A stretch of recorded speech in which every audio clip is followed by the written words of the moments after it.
Hi, my name is Emily and I want to recommend this book for you. It is The Adventures of Huckleberry Finn by Mark Twain. It is the Great Illustrated Classics edition. Huckleberry was a fun-loving boy, but his life was complicated. He lived on a raft and his father would leave him from time to time. He lived on the raft in the Mississippi River with a bunch of friends. One of them was a slave, and his name was Jim. And there was a bunch of other friends, but if you want to know his other friends, you have to read this book.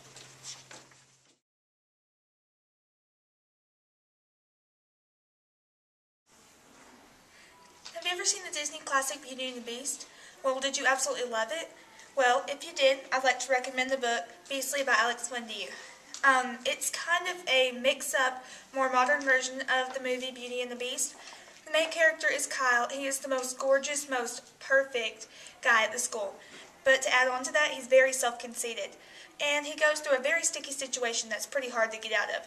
If you want to know what it is and how he gets out of it, or if he does get out of it, please read the book Beastly by Alex Flynn.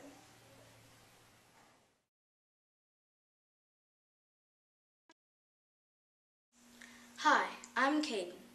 I'm here to recommend the book Diary of a Wimpy Kid, The Ugly Truth by Jeff Kinney. At the beginning of the book, Greg Heffley is having a little bit of trouble with his friend Rowley. He had a very bad summer. He's not off to a good start in school. So, this book is full of funny jokes, and will he make it to the end of the book, being friends with Rowley, or will he not be friends with Rowley? This book will hold your attention for more than just an hour. Thank you. That's why I'm here to recommend the book Diary of a Wimpy Kid, The Ugly Truth by Jeff Kinney.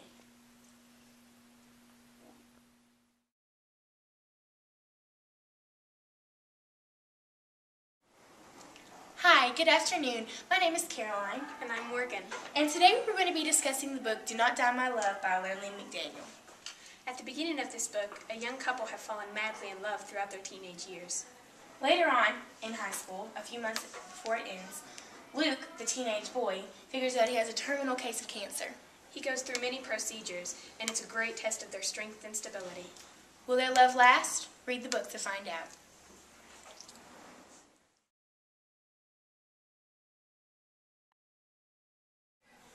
Hello, my name is Sydney, and I would like to recommend the author Mary Donning-Hine. She writes paranormal mysteries and chillers. The first book I ever read of hers was All the Lovely Bad Ones. It was very good and a little bit scary. The other two books of mine that I really liked were Deep, Dark, and Dangerous and The Old Willis Place. If you would like to find out what happens in these books, please read.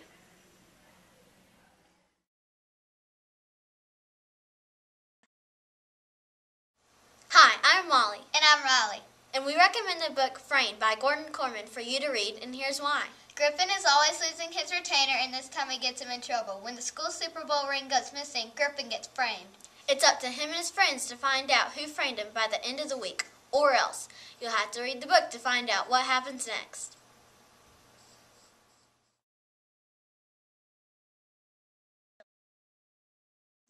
Hi, my name is Brooke, and I want to recommend Frankenstein by Mary Shelley, the Great Illustrated Classics edition. Do you like monsters? Well, I do, and this is the book for you. It's about a scientist who creates a monster, and the monster runs away for 3 years. Then one day when the scientist is hiking in the woods, he finds the monster, and the monster wants a wife. And then so the scientist goes and creates a wife, and then, well, I'll let you figure it out from there.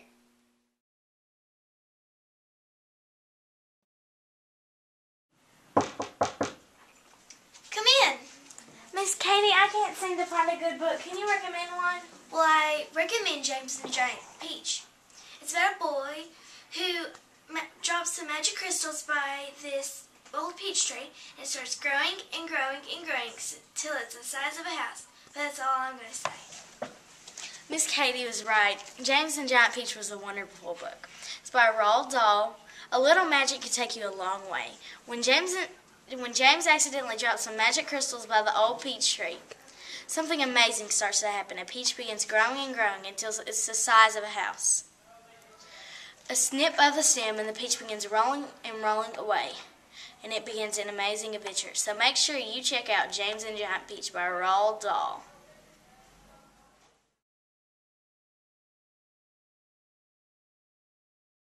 Hi, my name is Nicholas, and I would like to recommend the Journal of Scott Pendleton Collins by Walter Myers. It is the time of World War II. A young boy named Scott Pendleton Collins wished to get his face on his family's war wall. He joins up to fight the Nazis, but after Omaha Beach, Scott begins to have second thoughts. If you like history, try the journey of Scott Pendleton Collins.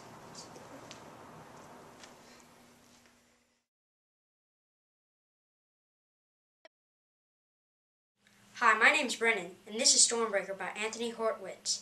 It's about a 14-year-old boy whose parents have died and his uncle has died that he was living with. So now he has to live with his nanny. So he works with M16 now, which is the team of London who gets all the bad guys, and he helps out. I don't know what's going to happen next, but you're going to have to find out for yourself.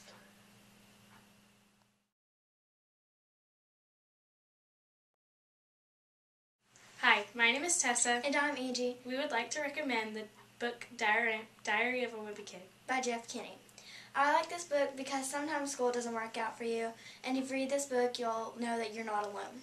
The reason why I would like to recommend this book is because all the funny jokes.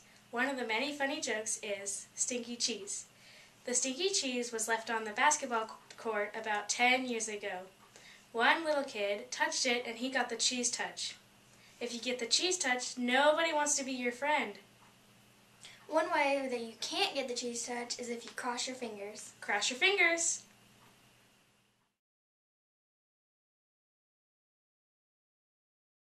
Hi, my name is Caitlin, and I want to recommend The Invisible Man by H.G. Wells, Great Illustrated Classics Edition.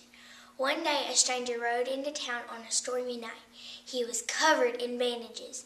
He even tried to pay the bill at the inn with his nose. Who is he and what is he? It's up to Dr. Kemp to find out this mystery. If you like mysteries, this is your book.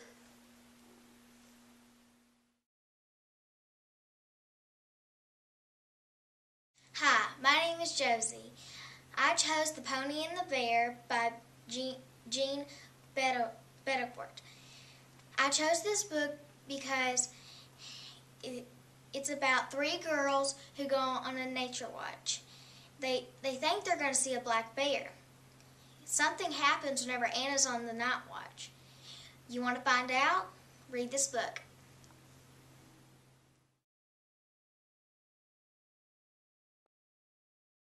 Hi, my name is Noah, and I would like you to read The Red Badge of Courage by Stephen Crane, the Great Illustrated Classics Edition. I like this book because it shows about a boy who never gives up when he's fighting in the war. In 1863, in the time of the Civil War, America's bloodiest conflict, a boy named Henry Fleming is fighting in the war with his fellow soldiers in France, waiting for the first battle to start. I prefer you to read this book because I think you would like it because it shows about a man who never gives up.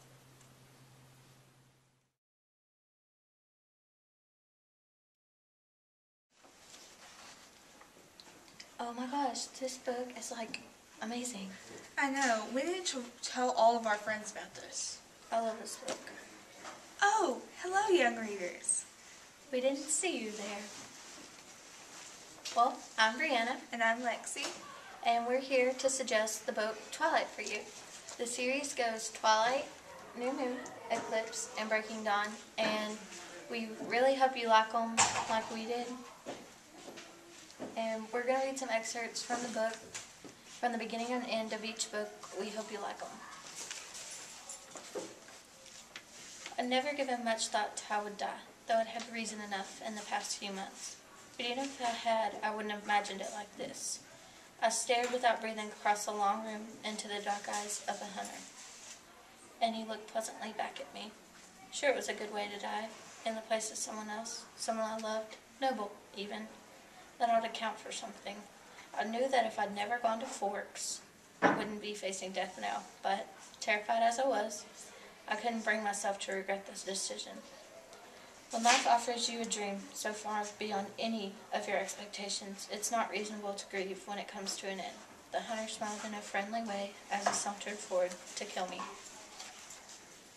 I had more than my fair share of near-death experiences, and it wasn't something that really ever got used to. It seemed oddly inevitable, though, facing death again, like I really was marked for disaster. I'd escaped time and time again, but it kept coming back for me. Still, this time was so different from the others. You could run from someone you feared, and you could try to fight someone you hated. All my reactions were geared toward these kinds of killers, the monsters, the enemies. When you loved the one who was killing you, it left you no options. How could you run? How could you fight? When doing so would hurt that beloved one. If your life was all you had to give your beloved, how could you not give it? If it was someone you truly loved. I touched his face. Look, I said, I love you more than everything else in the world combined. Isn't that enough? Yes, it is enough, he answered, smiling. Enough for forever. He leaned down to press his cold lips once more to my throat.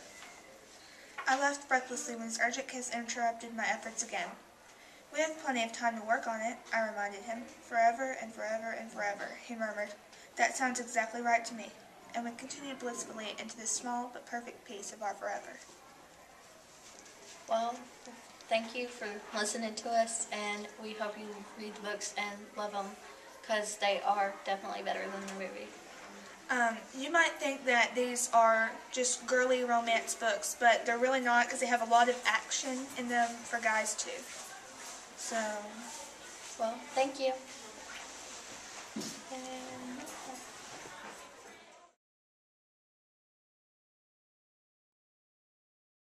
Dimly lit by the blue glow Molly had seen from the house, Heather held out a jar of wild flowers as if she were making an offering. The silver locket gleamed on her chest, and her eyes glittered. Helen, are you here?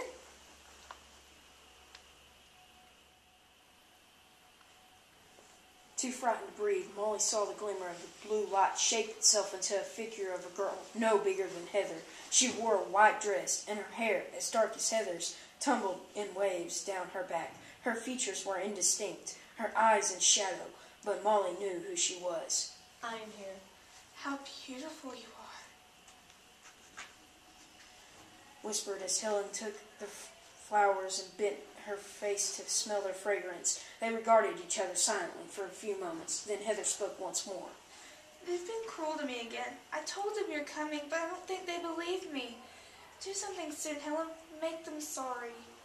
Heather leaned down toward the dim figure, imploring her. Soon. Very soon. And you'll be with me all the time? You'll never leave me? You'll always love me? For all eternity, you and I, Heather, will never be alone again. I promise you. One pale hand, almost transparent, glimmered near the locket, making it shine with borrowed radiance. And what about Daddy? He'll be with us, won't he? Heather took a tiny step backward, away from Helen.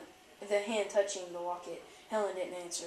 Her image wavered on the reflection of the water when a breeze ruffles the surface. Then she was gone, and the graveyard seemed to plunge into darkness. Heather cried out, reaching toward the air where Helen's shape had vanished. Helen, don't leave me. She fell to her knees, knocking over the jar of wild flowers in front of the tombstone as she began to gather them up, sobbing for Helen to return. Molly backed away from the hedge toward the safety of the house, running across the grass in the moonlight. Molly was afraid to look back for the scene of Helen in pursuit. As soon as she reached the window, she scrambled through, heedless of the noise she was making, and flung herself into bed. She didn't know how long she had laid there, shivering with fright, waiting for Heather to come back. When she heard her at the window, she shut her eyes tight, praying that she was alone.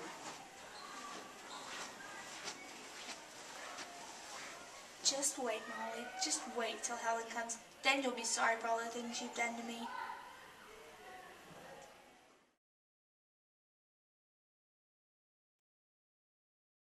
Hi, my name is Olivia, and today on Red Lake News, Hannah and Katie will be telling us about the famous book, Where the Red Fern Grows, in details. Over to you, Hannah. Thank you, Olivia. This story takes place in the Ozark Mountains. It is about a boy named Billy who has a deep desire of wanting 2 red bone hounds, and he finally gets those thoughts. He names them Little Ann and Old Dan, and this begins the story of Where the Red Fern Grows. Over to you, Katie. Thank Thank you, Hannah. I'll be talking to you more about Where the Red Fern Grows. This story is about a boy who gets two dogs and go on a great adventure together. They're in a hunting contest and other details are in the book. So read Where the Red Fern Grows. Back to you, Olivia. Thank you, Hannah and Katie, for that special report about that fantastic book. Good day, and make sure you take the time to read Where the Red Fern Grows by Wilson Rawls.